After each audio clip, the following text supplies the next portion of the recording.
جب چاہیں لندن پہنچ جائیں۔ PIA بھی کبھی ایشیا کی نمبر 1 ایئر لائن تھی، جس کا ثبوت ملاحظہ کیجیے۔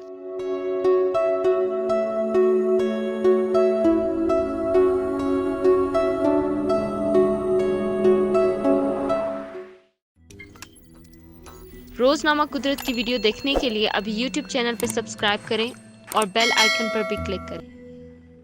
PIA کس طرح ترقی کے عروج پر تھی، ان پرانے اشتہارات سے اندازہ لگائیے۔ حالیہ دور میں PIA کا ادارہ سیاسی اثر و رسوخ کے سبب بدحالی کا شکار ہے، جس کا سبب سے اہم سبب اس میں بے تحاشا افراد کی بھرتی ہے، جس نے اس ادارے کے اوپر معاشی بوجھ اتنا بڑھا دیا ہے کہ اپنے اخراجات اور آمدنی میں توازن قائم رکھنے میں ناکام رہا، اور اس کے اوپر قرضوں میں اضافہ ہوتا گیا، جس کے باعث یہ اس حد تک مجبور ہو گئے کہ لیز پر لیے گئے جہازوں کی اقساط ادا کرنے کے قابل بھی نہیں رہا۔ PIA یعنی پاکستان ایئر لائن کا قیام 29 اکتوبر 1946 کو عمل میں آیا تھا۔ اپنی ابتدا میں یہ ایئر لائن اپنے سلوگن باکمال لوگ لاجواب پرواز کی طرح بہترین تھی۔ ابتدا میں اس کی پروازوں کا دائرہ محدود تھا، مگر اپنی سروسز کے سبب اس ایئر لائن نے جلد ہی صف اول کی ایئر لائن میں اپنی جگہ بنا لی اور دنیا بھر میں اس کی شہرت اور نام ہو گیا۔ ماضی میں PIA کی ترقی کی کچھ جھلکیاں اس کے اشتہارات کے آئینے میں آج جبکہ پائلٹس کے لائسنس کی تصدیق نہ ہونے کے سبب PIA کی بین الاقوامی پروازوں پر پابندی ہے۔ ماضی میں یہ اشتہار اس کی ترقی کا ایک اہم ثبوت تھا۔ حالیہ دور میں جبکہ یہ جہاز بھی لیز پر لے رہے ہیں، ماضی میں ان کے پاس موجودہ بوئنگ جہاز اور دیگر جہازوں پر یہ ایئر لائن صف اول میں شمار ہوتی تھی۔ آج جبکہ اس جہاز کی ایئر ہوسٹس بین الاقوامی پروازوں میں جانے کے بعد وہیں سے غائب ہو جاتی ہے، ماضی میں ان فضائی میزبانوں کی میزبانی قابل مثال ہوا کرتی تھی۔ جب دنیا بھر کی ایئر لائنز اپنے فضائی جہازوں کی تعداد میں کمی کر رہی تھی، پاکستان اپنی پروازیں اور جہاز دنیا بھر میں بڑھا رہا تھا۔ ماضی میں مسافر PIA کے مہمان تصور کیے جاتے تھے، جن کی اہمیت اس اشتہار سے ظاہر ہے، اور حالیہ دور میں مسافر ایک بوجھ بنتے جا رہے ہیں۔ دنیا کے کئی ممالک میں PIA کی پروازیں کس رفتار سے بڑھ رہی تھی، اس کا ثبوت 80 کی دہائی کا یہ اشتہار ہے۔ چین کے ساتھ دوستی بڑھانے میں بھی PIA کی پروازوں کا اہم کردار تھا۔ PIA کا ماضی گواہ ہے کہ اس ادارے پر ابھی بھی اگر توجہ دی جائے تو یہ ایک بار پھر ترقی کے عروج کو چھو سکتا ہے۔